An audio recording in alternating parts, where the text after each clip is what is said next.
Hi friends, ಎಲ್ಲರಿಗೂ ನಮಸ್ಕಾರ. ಬನ್ನಿ ಫ್ರೆಂಡ್ಸ್, ಶಾರದೆ ಸೀರಿಯಲ್ನ ಇವತ್ತಿನ ಸಂಚಿಕೆಯಲ್ಲಿ ಏನಾಗ್ತಿದೆ ಅಂತ ನೋಡ್ಕೊಬರೋಣ. ಅದಕ್ಕೂ ಮುಂಚೆ ಯಾರೆಲ್ಲ ನನ್ನ ವಿಡಿಯೋ ನೋಡ್ತಾ ಇದ್ದೀರಾ ಅವರೆಲ್ಲ ಪ್ಲೀಸ್ ಪುಟ್ಟದೊಂದು ಲೈಕ್ ಮಾಡಿ, ಹಾಗೆ ಫಾಲೋ ಮಾಡೋದನ್ನ ಮರಿಬೇಡಿ. ಬನ್ನಿ ಸ್ಟಾರ್ಟ್ ಮಾಡೋಣ. ಫ್ರೆಂಡ್ಸ್, ಮೊದಲಿಗೆ ಇಲ್ಲಿ ಜ್ಯೋತಿಷ್ಯರಿಗೆ ಶಾರದಾ ಜ್ಯೂಸ್ ತಗೊಬಂದು ಕೊಟ್ಟಾಗ ಅವ್ರವ್ರ ಮುಖ ನೋಡಿ, ಯಾರಮ್ಮ ನೀನು? ನಿನ್ನ ಮುಖದಲ್ಲಿ ಲಕ್ಷ್ಮಿ ಕಳೆ ಎದ್ದು ಕಾಣ್ತಾ ಇದೆ, ನೀನು ಎಲ್ಲಿ ಕಾಲಿಡ್ತೀಯ ಅಲ್ಲೆಲ್ಲ ಮಹಾಲಕ್ಷ್ಮಿ ಎದ್ದು ಕಾಣಿಸ್ತಾಳೆ ಕಣಮ್ಮ ಅಂತ ಅಂದಾಗ ಸಿದ್ದುಗಂತೂ ಖುಷಿ ಆಗ್ತಿರ್ಬೇಕಾದ್ರೆ ಜ್ಯೋತಿಕನಿಗೆ ಸಿಕ್ಕಾಬಟ್ಟೆ ಕೋಪ ಬರ್ತಾ ಇರುತ್ತೆ. ಹಾಗೆ ಸಿದ್ದು ಬೇಕು ಬೇಕು ಅಂತ ಏನಂತ ಹೇಳ್ತಿದ್ದೀರ ಜ್ಯೋತಿಷ್ಯರೇ, ಈ ಮನೆ ಕೆಲಸದೋಳು ಇವಳು, ಅಂಥದ್ರಲ್ಲಿ ಇವರಿಗೆ ಹೇಗೆ ರಾಣಿ ಕಳೆ ಬರುತ್ತೆ, ನೀವು ಒಳ್ಳೆ ಈ ರೀತಿ ಹೇಳ್ತಿದ್ದೀರಾ ಅಂತ ಅನ್ಬೇಕಾದ್ರೆ, ಇಲ್ಲ ಕಣಪ್ಪ, ನಾನು ಹೇಳ್ತಿರೋ ಭವಿಷ್ಯವಾಣಿ ಯಾವತ್ತೂ ಸುಳ್ಳಾಗಲ್ಲ, ಈಕೆ ಶ್ರೀಮಂತ ಮಗಳು ಅಂತ ಅನ್ಬೇಕಾದ್ರೆ ಸಿದ್ದು ಶಾರದನಿಗೆ ಸಿಕ್ಕಾಬಟ್ಟೆ ಖುಷಿ ಆಗ್ತಿದ್ರೆ ಪುನಃ ಜ್ಯೋತಿಕನಿಗೆ ಸಿಕ್ಕಾಬಟ್ಟೆ ಶಾಕ್ ಮೇಲೆ ಶಾಕ್ ಆಗ್ತಾ ಇರುತ್ತೆ. ಹಾಗೇನೋದ್ ಕಡೆ ದಶರಥ ಶಾರದಾ ಮುಖ ನೋಡ್ಕೊಂಡು ಯೋಚನೆ ಮಾಡ್ತಾ ಇರ್ತಾನೆ. ತನ್ನ ಫ್ರೆಂಡ್ ಹೇಳಿರೋ ಮಾತನ್ನ ನೆನ್ಪು ಮಾಡ್ಕೋತಾ ಇರ್ತಾನೆ. ನಿಜವಾಗ್ಲೂ ಜ್ಯೋತಿಕಾ ನಿನ್ನ ಮತ್ತು ಸುಮಿತ್ರಾ ರಕ್ತ ಹಂಚ್ಕೊಂಡು ಹುಟ್ಟಿರೋ ಮಗಳೆಲ್ಲ ಕಾಣೋ ಅಂತ ಹೇಳಿದ ಮಾತನ್ನ ಪುನಃ ನೆನ್ಪು ಮಾಡ್ಕೋತಾ ಇರ್ತಾನೆ. ಹಾಗೆ ಸಿದ್ದು ಹೇಳ್ತಾ ಇರ್ತಾನೆ ಇನ್ನೊಂದು ಕಡೆ, ಹೌದಾ ಜ್ಯೋತಿಷರೇ, ಹಾಗಾದರೆ ಒಂದು ಕೆಲಸ ಮಾಡಿ ಪ್ಲೀಸ್, ಇವ್ರ ಅಪ್ಪ ಅಮ್ಮ ಎಲ್ಲಿದ್ದಾರೆ ಅಂತ ಹುಡುಕೊಡ್ತೀರಾ, ಹಾಗೆ ಸಿಗ್ಬೋದಾ ಅಂತ ಹೇಳ್ತೀರಾ, ಖುಷಿಯಾಗಿ ಅವರು ಇವ್ರನ್ನ ಒಪ್ಕೋತಾರ ಅಂತ ನೋಡೇನಾದರೂ ಹೇಳ್ತೀರಾ ಅಂತ ಅನ್ಬೇಕಾದ್ರೆ, ಖಂಡಿತ ಹೇಳ್ತೀನಿ, ಎಲ್ಲೋ ಬೆಳೀತಿದೆ ಈ ಮಗು, ಸದ್ಯಕ್ಕೆ ನಾನು ಜ್ಯೋತಿಷ ನೋಡಿಬಿಟ್ಟು ಹೇಳ್ತೀನಿ ಅಂತ ಹೋಗ್ತಿರ್ಬೇಕಾದ್ರೆ, ನೋಡಿ ಜ್ಯೋತಿಷರೇ, ಇದನ್ನೆಲ್ಲ ಬಿಟ್ಟಾಕಿ ಆಮೇಲೆ ಒಳ್ಳೆಯರಂತೆ, ಇವಾಗ ನನ್ನ ಮಗಳಿಗೆ ಮದುವೆಗೆ ಏನಾದರೂ ಪರಿಹಾರ ಇದೆಯಾ ನೋಡಿ ಹೇಳಿ ಅಂತ ಅನ್ಬೇಕಾದ್ರೆ, ಖಂಡಿತ ಈ ಜಾತಕದಲ್ಲಿ ಯಾವುದೇ ಪರಿಹಾರ ಇಲ್ಲಮ್ಮ, ಆಲ್ರೆಡಿ ಜಾತಕದಲ್ಲಿರೋರಿಗೆ ಮದುವೆ ಆಗಿದೆ ಅಂತ ಅಂದಾಗ ಪುನಃ ಎಲ್ಲರಿಗೂ ಶಾಕ್ ಆಗ್ತಾ ಇರುತ್ತೆ. ಹಾಗೆ ಮತ್ತೆ ಜ್ಯೋತಿಷರು ಹೇಳ್ತಾ ಇರ್ತಾರೆ, ಮೇ ಬಿ ಜಾತಕ ಏನಾದರೂ ತಪ್ಪಾಗಿರ್ಬೋದು ತಾಯಿ, ನಾನು ಅದನ್ನೆಲ್ಲ ಪರಿಶೀಲಿಸಿ ನಿಮಗೆ ಫೋನ್ ಮಾಡಿ ತಿಳಿಸ್ತೀನಿ, ಬರ್ತೀನಿ ಶಿವನಾರಾಯಣ ಅವರೇ, ಒಳ್ಳೆಯದಾಗಲಿ, ಆ ದೇವರ ಕೃಪೆ ಯಾವಾಗಲೂ ನಿಮ್ಮ ಮೇಲೆ ಇರಲಿ, ಆದಷ್ಟು ಬೇಗ ಒಳ್ಳೆ ಸುದ್ದಿ ಮನೆಗೆ ಬರಲಿ ಅಂತ ಹೇಳಿ ಹೊರಟು ಹೋಗ್ತಿರೋರು ಮತ್ತೆ ಶಾರದನ ಮುಖ ನಾನು ನೋಡ್ತಾ ನಿಂತ್ಕೋತಾರೆ. ಹಾಗೆ ಶಾರದಾ ಕಡೆ ನೋಡಿಕೊಂಡು ಸ್ಮೈಲ್ ಮಾಡಿ ಹೋಗ್ತಾ ಇದ್ದರೆ ಜ್ಯೋತಿಕನಿಗೊಂದು ಸಿಕ್ಕಾಬಟ್ಟೆ ಕೋಪ ಬರ್ತಾ ಇರುತ್ತೆ. ಹಾಗೆ ಮನೆಯವರೆಲ್ಲರೂ ಸಿಕ್ಕಾಬಟ್ಟೆ ಬೇಜಾರಿಂದ ಕೂತಿರ್ಬೇಕಾದ್ರೆ ವಿಮಲ ಹೇಳ್ತಾ ಇರ್ತಾಳೆ, ನೋಡು ಸುಮಿತ್ರಾ, ಬೇಜಾರು ಮಾಡ್ಕೋಬೇಡ, ಜ್ಯೋತಿಕನಿಗಾಗಿ ಒಂದು ಗಂಡ ದೇವರು ಸೃಷ್ಟಿ ಮಾಡಿರ್ತಾನೆ, ಅವನು ಸಿಗೋದು ನಮಗೆ ತಡವಾಗ್ಬೋದು, ಆದರೆ ಖಂಡಿತ ಒಳ್ಳೆ ಹುಡುಗ ಸಿಗ್ತಾನೆ, ನೀನು ತಲೆ ಕೆಡಿಸ್ಕೋಬೇಡ ಅಂತ ಹೇಳಬೇಕಾದ್ರೆ ತಾತನೂ ಸಹ ಇವಾಗ ಬಂದಿರೋ ಜ್ಯೋತಿಷ್ಯರು ಹೇಳಿದ್ರಲ್ವಾ, ಇದಕ್ಕೇನಾದರೂ ಪರಿಹಾರ ಇದೆಯೇ ಇಲ್ವೋ ನಾನು ನೋಡಿಬಿಟ್ಟು ಹೇಳ್ತೀನಿ ಅಂತ, ಅಲ್ಲಿವರೆಗೂ ಸಮಾಧಾನ ಮಾಡ್ಕೊ ಸುಮಿತ್ರಾ ಅನ್ಬೇಕಾದ್ರೆ, ಹೇಗೆ ಮಾಡ್ಕೊಳ್ಳಿ ಮಾವ, ನನ್ನ ಮಗಳ ಜೀವನದಲ್ಲಿ ಇದೆಲ್ಲ ಆಗ್ತಿದೆ, ಈ ಥರ ಆಗ್ತಿದೆ, ನನಗಂತೂ ಒಂದು ಗೊತ್ತಾಗ್ತಿಲ್ಲ ಅಂತ ಬೇಜಾರು ಮಾಡ್ಕೋತಾ ಇರ್ತಾಳೆ. ಹಾಗೆ ಮತ್ತೆ ಕಣ್ಣೀರು ಹಾಕ್ಕೊಂಡು, ನನ್ನ ಮಗಳನ್ನ ರಾಜ್ಕುಮಾರಿ ಥರ ಬೆಳೆಸಿದ್ದೀನಿ, ಒಂದು ನೋವು ಆಗಲೂಬಾರ್ದು ಆ ರೀತಿ, ಒಂದು ಕಷ್ಟ ಗೊತ್ತಾಗಬಾರ್ದು ಆ ರೀತಿ ನಾನು ಅವಳನ್ನ ಬೆಳೆಸಿದ್ದೀನಿ, ಮದುವೆ ವಿಷಯದಲ್ಲಿ ಯಾಕೆ ಈ ಮಗುಗೆ ಈ ಥರ ಕಷ್ಟ ದೇವರು ಕೊಡ್ತಿದ್ದಾನೆ ಮಾವ ಅಂತ ಕಣ್ಣೀರು ಹಾಕಬೇಕಾದ್ರೆ ಜ್ಯೋತಿಕಾ ಸಮಾಧಾನ ಮಾಡ್ಕೊಂಬಮ್ಮ, ಏನೂ ಆಗಿಲ್ಲ, ನನ್ನ ಜಾತಕ ತುಂಬ ಚೆನ್ನಾಗಿದೆ, ಯು ಡೋಂಟ್ ವರಿ ಮಮ್ಮ, ನೀವು ತಲೆ ಕೆಡಿಸ್ಕೋಬೇಡಿ, ಆ ಜ್ಯೋತಿಷನಿಗೆ ಸರಿಯಾಗಿ ಜಾತಕ ನೋಡೋಕೆ ಬರಲಿಲ್ಲ ಅಂತ ಅನ್ಸುತ್ತೆ, ಅದಕ್ಕೆ ತಪ್ಪಾಗಿ ಹೇಳಿದ್ದಾರೆ, ನೀವು ತಲೆ ಕೆಡಿಸ್ಕೋಬೇಡಿ ಅಂತ ಹೇಳ್ತಾ ಇರ್ತಾಳೆ. ಹಾಗೆ ಸಿದ್ದು ಬೇಕು ಅಂತ ಅಂದ್ಬಿಟ್ಟು, ಹೌದು ಜ್ಯೋತಿಕಾ, ನೀನು ಹೇಳ್ತಾ ಇರೋದು ಕರೆಕ್ಟಾಗಿದೆ, ಹಾಗಾದರೆ ತಾತ ಕರೆಸಿದ ಜ್ಯೋತಿಷರು ಫೇಕ್ ಅಂತ ಅನ್ಸುತ್ತಲ್ವಾ ಅಂತ ಅಂದಾಗ ಅವಳಿಗಂತೂ ಸಿಕ್ಕಾಬಟ್ಟೆ ಕೋಪ ಬರ್ತಾ ಇರುತ್ತೆ.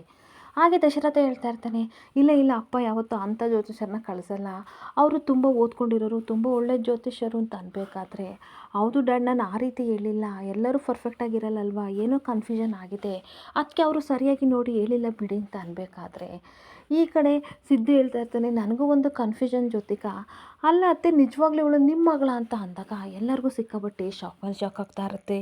ಹಾಗೇನೊಂದು ಕಡೆ ಸಿಕ್ಕಾಬಟ್ಟೆ ಶಾಕ್ ಆಗಿ ದಶರಥ ಅವ್ರ ಮುಖನ ನೋಡ್ತಾ ಇರಬೇಕಾದ್ರೆ, ಈ ಕಡೆ ಸುಮಿತ್ರಾ ಸಿಕ್ಕಾಬಟ್ಟೆ ಕೋಪ ಮಾಡ್ಕೊಂಡು, ಸಿದ್ದು ಏನು ಹೇಳ್ತಿದೀಯ ನೀನು, ಏನು ಇವಳು ನನ್ನ ಮಗಳಲ್ವಾ ಅಂತ ಅನ್ಬೇಕಾದ್ರೆ ಆರತಿ, ಯಾಕತ್ತೆ ಬೇಜಾರು ಮಾಡ್ಕೋತೀರಾ, ಸುಮ್ಮನೆ ತಮಾಷೆಗೆ ಅಣ್ಣ ರೇಗಿಸ್ತಾ ಅಷ್ಟೇ ಅಂತ ಅಂದಾಗ, ಇದು ತಮಾಷೆ ಮಾಡೋ ವಿಷಯನ ಯಾಕೆ ಆ ಶಾರದಾ ನಿನ್ನ ತಲೆನೇ ಕೆಡ್ಸೋದಲ್ಲ ಸಿದ್ದು, ಬಿಟ್ಟರೆ ಈ ಜ್ಯೋತಿಕಾ ನನ್ನ ಮಗಳಲ್ಲ, ಆ ಶಾರದಾ ನಿಮ್ಮ ಮಗಳು ಅಂತ ತಲೆಗೆ ಕಟ್ಬಿಡ್ತೀಯ ಅಲ್ವಾ ಅಂತ ಬೈತಾ ಇರ್ತಾಳೆ.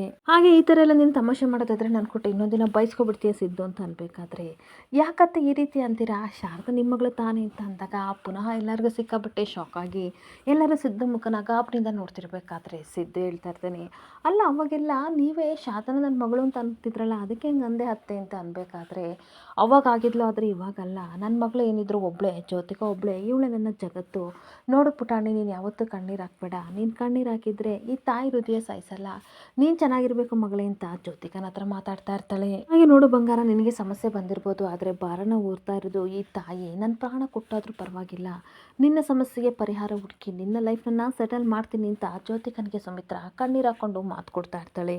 ಹಾಗೆ ಸಮಾಧಾನ ಮಾಡ್ಕೊ ಮಗಳೇ ಅಂತ ಹೇಳ್ಬಿಟ್ಟು ಎಲ್ಲರೂ ಹೊರಟು ಹೋಗ್ತಾ ಇರಬೇಕಾದ್ರೆ ಈ ಕಡೆ ಜ್ಯೋತಿಕನಿಗೆ ಟೆನ್ಷನ್ ಆಗ್ತಾ ಇರುತ್ತೆ.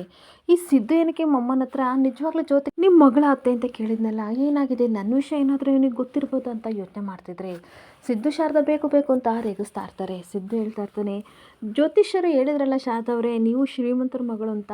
ಸೊ ಆ ಶ್ರೀಮಂತರ ಮನೆ ಯಾವುದು, ನಿಮ್ಮ ಎತ್ತ ತಂದೆ ತಾಯಿ ಯಾರು, ಅದನ್ನೆಲ್ಲ ನಾನು ಖಂಡಿತ ಆದಷ್ಟು ಬೇಗ ಕಂಡಿಡಿದು ನಿಮ್ಮನ್ನ ಅಲ್ಲಿಗೆ ಸೇರಿಸೋ ಪ್ಲಾನ್ ಮಾಡೇ ಮಾಡ್ತೀನಿ, ಕರ್ಕೊಂಡು ಹೋಗ್ತೀನಿ ಅಂತ ಸಿದ್ದು ಹೇಳ್ತಾ ಇದ್ರೆ ಇವಳಿಗಂತೂ ಸಿಕ್ಕಾಪಟ್ಟೆ ಟೆನ್ಷನ್ ಆಗ್ತಾ ಇರುತ್ತೆ. ಹಾಗೆ ಮತ್ತೆ ಸಿಕ್ಕಾಪಟ್ಟೆ ಕೋಪ ಮಾಡಿಕೊಂಡು ಜ್ಯೋತಿಷ್ಯರು ಹೇಳಿರೋ ಮಾತೆಲ್ಲ ನೆನ್ಪು ಮಾಡ್ಕೋತಾ ಇರ್ತಾರೆ. ಈಕೆ ದೊಡ್ಡ ಶ್ರೀಮಂತರ ಮಗಳು, ಎಲ್ಲೋ ಹುಟ್ಟಿ ಎಲ್ಲೋ ಬೆಳೀತಿದ್ದಾಳೆ, ಆದರೆ ಖಂಡಿತ ಅವಳಿಗೆ ಒಳ್ಳೇದಾಗುತ್ತೆ ಅಂತ ಹೇಳಿದ ಮಾತೆಲ್ಲ ನೆನ್ಪು ಮಾಡಿಕೊಂಡು ಜ್ಯೋತಿಕಾ ಸಿಕ್ಕಿದ್ದನ್ನು ತಾಂಡು ಎಲ್ಲನೂ ಬಿಸಾಕ್ತಿರ್ಬೇಕಾದ್ರೆ ರೂಮಿಗೆ ಪಾರಿಜಾತ ಬರ್ತಾಳೆ. ಬಂದ್ಬಿಟ್ಟು ತಗೋ ಅಂತ ಚಾಕು ಕೊಟ್ಟಾಗ ತಗ್ತಿಸಿತಾಳೆ. ಏನಕ್ಕ ಚಾಕುನ ಎಸೆತಿದ್ದೀಯಾ, ನಿನಗೆ ಉಪಯೋಗ ಬರುತ್ತಲ್ಲ ಅದನ್ನು ಯೂಸ್ ಮಾಡ್ಕೊ ಅಂತ ಅಂದಾಗ, ಯಾಕೆ ರಾಣಿ ಈ ರೀತಿ ಮಾತಾಡ್ತಿದ್ದೀರಾ, ಎಲ್ಲರೂ ನನ್ನನ್ನು ಏನು ಅಂದ್ಕೊಂಡಿದ್ದೀರಾ ಅಂತ ಕೂಗಾಡ್ತಾ ಇರ್ತಾಳೆ.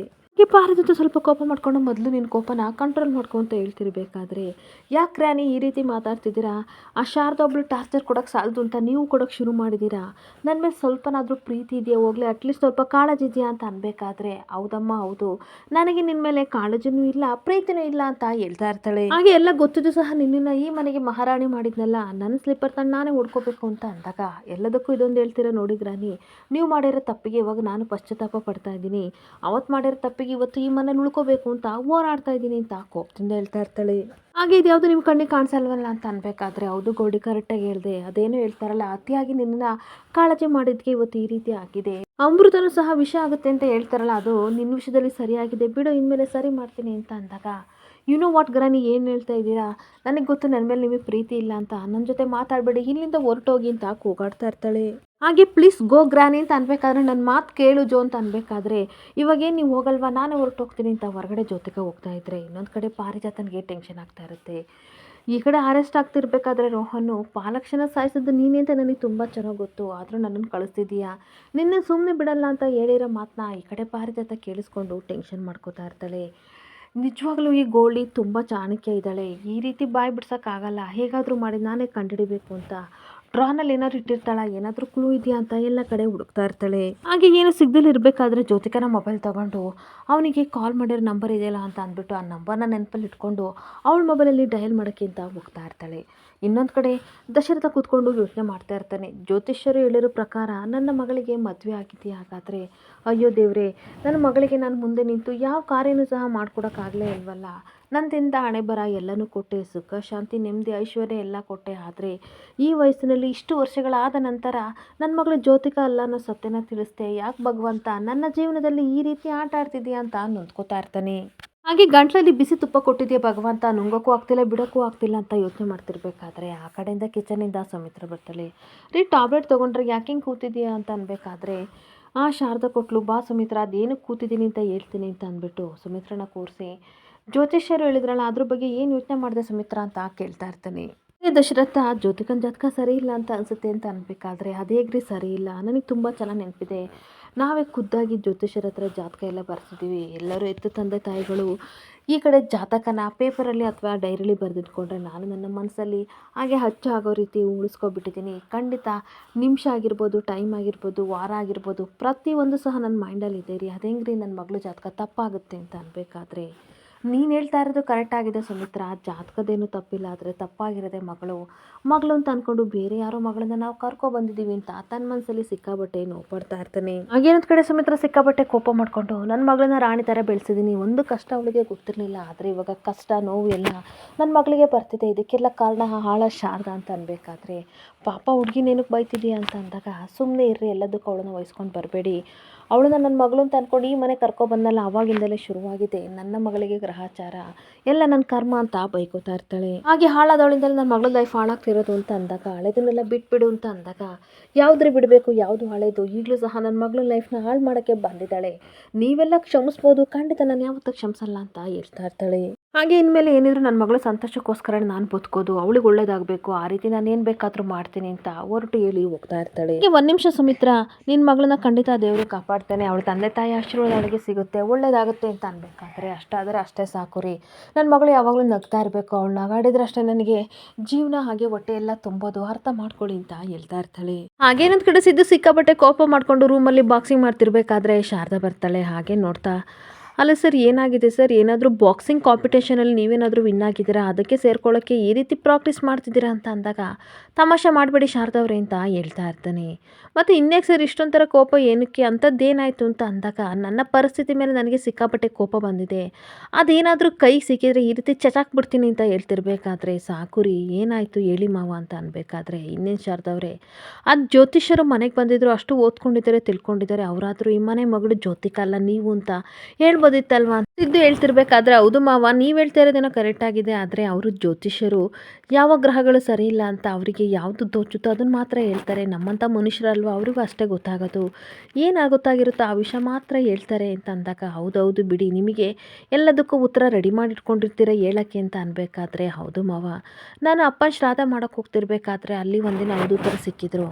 ಅವ್ರು ಹೇಳಿದ್ರು, ಅಲ್ಲಮ್ಮ ಬದುಕಿರೋ ಅಪ್ಪ ಅಮ್ಮನಿಗೆ ಯಾಕಮ್ಮ ಶ್ರಾದ್ದ ಮಾಡ್ತಿದ್ದೀಯಾ ಅಂತ ಅಂದಾಗ, ಅವ್ರು ಹೇಳಿದ್ದು ನನಗೆ ಅರ್ಥ ಆಗಲಿಲ್ಲ. ಆದರೆ ಇವಾಗ ಅವ್ರು ಹೇಳಿದ್ದು ನಿಜ ಅಲ್ವಾ? ಹಾಗೆ ಕೆಲವೊಂದು ಸತ್ಯಗಳು ಕಣ್ಮುಂದೆ ಇದ್ದರೂ ನಮಗೆ ಕಾಣಲ್ಲ ಮಾವ, ಟೈಮ್ ಬರುತ್ತೆ ಅಲ್ಲಿವರೆಗೂ ಕಾಯಬೇಕು ಅಂತ ಅಂದಾಗ, ಏನೇ ಆಗಲಿ ಶಾರದಾ ಅವರೇ, ಈ ಮನೆಯವ್ರಿಗೆಲ್ಲ ಸತ್ಯ ಗೊತ್ತಾಗಬೇಕು, ಈ ಮನೇಲಿ ರಾಣಿ ಥರ ನೀವಿರಬೇಕು, ಅದೇ ನನ್ನ ಆಸೆ ಅಂತ ಅಂದಾಗ, ಅದೇನೇ ಆಗಲಿ ಮಾವ, ಬೇರೆಯವ್ರಿಗೆ ಸತ್ಯ ಗೊತ್ತಾಗುತ್ತಿಲ್ಲೋ ನನಗೆ ಗೊತ್ತಿಲ್ಲ, ನನ್ನ ಮಾವನಿಗೆ ಸತ್ಯ ಗೊತ್ತಾಯ್ತಲ್ಲ ಅದೇ ನನಗೆ ದೊಡ್ಡ ಖುಷಿ ಅಂತ ಅಂದಾಗ, ಹಾಂ ಹೌದೌದು ನೀವೇನು ಹೇಳಿಲ್ಲ, ನಾನೇನೇ ಸತ್ಯನ ಕಂಡಿಡ್ಕೊಂಡು ಹೋದೆ ಅದಕ್ಕೆ ತಿಳಿತು, ಇಲ್ಲಾಂದ್ರೆ ಗೊತ್ತಾಗ್ತಿರ್ಲಿಲ್ಲ, ನೀವು ಹೇಳ್ತಿರ್ಲಿಲ್ಲ ಬಿಡಿ ಶಾರದಾ ಅವರೇ ಅಂತ ರೇಗಿಸ್ತಾ ಇರ್ತಾನೆ. ಹಾಗೆ ಶಾರದಾ, ಇಲ್ಲ ಸರ್ ಖಂಡಿತ ಸಮಯ ನೋಡಿಕೊಂಡು ಹೇಳ್ತಾ ಇದ್ದೆ ಅಂತ ಅಂದಾಗ, ನೀವೆಲ್ಲರಿ ಹೇಳ್ತಿದ್ರಿ ಅಂತ ಅಂದಾಗ, ನಮ್ಮ ಅವನ ಹತ್ರ ನನಗೇನು ನಾಚಿಕೆ ಸರ್, ಸಂಕೋಚ ಏನಿಲ್ಲ, ಟೈಮ್ ಬಂದಾಗ ನಾನೇ ಹೇಳ್ತಿದ್ದೆ ಅಂತ ಅಂದಾಗ, ಎಲ್ಲ ವಿಷಯನೂ ಹೇಳ್ತಿದ್ರೆ ಶಾರದಾ ಅವರೇ ಅಂತ ಅಂದಾಗ, ಹ್ಞೂ ಸರ್ ಅಂತ ಹೇಳ್ತಾ ಇದ್ರೆ, ಸಿದ್ದು ಮಾತ್ರ ಅವ್ಳ ಮುಖ ನೋಡಿಕೊಂಡು ಎಷ್ಟು ಕ್ಯೂಟಾಗಿ ಕಾಣ್ತಾ ಇದ್ದೀರಾ ಈ ಸ್ಯಾರಿಲಿ, ನನಗಂತೂ ಸಿಕ್ಕಾಪಟ್ಟೆ ಇಷ್ಟ ಆದರೆ ಶಾರದಾ ಅವರೇ ಒಂದೇ ಒಂದು ಸಲ ಹಗ್ ಮಾಡ್ಕೊಳ್ಳೋಣ ಅಂತ. ಹಾಗೆ ನಿಧಾನಕ್ಕೆ ಶಾರದಾ ಹತ್ರ ಬರ್ತಾ ಇರಬೇಕಾದ್ರೆ, ಸರ್ ರೋಹನ್ನ ಮೀಟ್ ಮಾಡಿದ್ರ ಏನಂದ ಅಂತ ಅಂದಾಗ, ಅಯ್ಯೋ ಅವನನ್ನು ಮೀಟ್ ಮಾಡಿದೆ, ಅವನು ಹೇಳ್ದ ನನ್ನ ಲೈಫು ಸ್ಪಾಯ್ಲ್ ಆಗೋಕ್ಕೆ ನೀವೇ ಕಾರಣ, ನಿಮ್ಮ ಫ್ಯಾಮಿಲಿಯವ್ರ ಕಾರಣ, ನಿಮ್ಮನ್ನಂತೂ ಸುಮ್ಮನೆ ಬಿಡಲ್ಲ, ಸರ್ವನಾಶ ಮಾಡ್ತೀನಿ ಅಂತ ಅಂದ ಅಂತ ಅಂದಾಗ, ಅಯ್ಯೋ ಅವನು ಆ ರೀತಿ ಅನ್ನಲ್ಲ, ಅಲ್ಲ ಸರ್ ಅವ್ನು ತಾನೇ ತಪ್ಪು ಮಾಡಿದ್ದು, ಇವಾಗ ನಮ್ಮ ಮೇಲೆ ಎತ್ತಾಗ್ತಿದ್ದಾನಲ್ಲ ಅವನನ್ನು ಸುಮ್ಮನೆ ಬಿಡಬಾರ್ದು ಅಂತ ಅಂದಾಗ, ನೀವು ತಲೆ ಕೆಡಿಸ್ಕೋಬೇಡಿ, ಬೊಗಳನ್ನ ಯಾವತ್ತಿದ್ರೂ ಕಚ್ಚಲ್ಲ, ಅದೇನಿದ್ರು ಜೈಲಲ್ಲಿ ಬೊಗಳಬೇಕು, ನಮ್ಮನ್ನೇನು ಮಾಡೋಕ್ಕಾಗಲ್ಲ, ತಲೆ ಕೆಡಿಸ್ಕೋಬೇಡಿ ಬಿಟ್ಬಿಡಿ ಶಾರದಾ ಅವರೇ ಅಂತ ಸಿದ್ದು ಹೇಳ್ತಾ ಇರ್ತಾನೆ. ಹಾಗೆ ಮತ್ತು ಶಾರದಾ ಹೇಳ್ತಾ ಇರ್ತಾಳೆ, ಅವನೇನಾದರೂ ರಿಲೀಸ್ ಆಗಿ ಬಂದೆ ನಮ್ಮೇಲೆ ಸೇಡ್ ತೀರಿಸ್ಕೊಂಡ್ರೆ ಏನು ಮಾಡೋದು ಅಂತ ಅಂದಾಗ, ನಾನು ಓಪನ್ ಚಾಲೆಂಜ್ ಹಾಕಿದ್ದೀನಿ, ನಾನಿರೋವರೆಗೂ ನಮ್ಮ ಮನೆಯವ್ರಿಗೆ ಏನು ಮಾಡೋಕ್ಕಾಗಲ್ಲ ಅಂತ, ನೀವು ತಲೆ ಕೆಡಿಸ್ಕೋಬೇಡಿ ಶಾರದಾ ಅವರೇ, ಅದನ್ನೆಲ್ಲ ನಾನು ನೋಡ್ಕೋತೀನಿ ಅಂತ ಬಂದು ಶಾರದನ ಭುಜ ಹಿಡ್ಕೊಂಡ ತಕ್ಷಣ ಅವಳು ಸಿಕ್ಕಾಪಟ್ಟೆ ನಾಚ್ಕೊಂಡು, ಸರ್ ಸರ್ ಒಂದು ನಿಮಿಷ ಒಲೆ ಮೇಲೆ ಹಾಲಿಟ್ಟಿದ್ದೀನಿ ಅಂತ ಓಡೋಗ್ತಾ ಇದ್ರೆ, ಸಿದ್ಧಗಂತೂ ಸಿಕ್ಕಾಪಟ್ಟೆ ಖುಷಿಯಾಗಿ ನಾಚ್ಕೋತಾ ನಿಂತ್ಕೋತಾನೆ. ಇಲ್ಲಿಗೆ ಸಂಚಿಕೆ ಎಂಡ್ ಆಗ್ತಿದೆ. Thank you.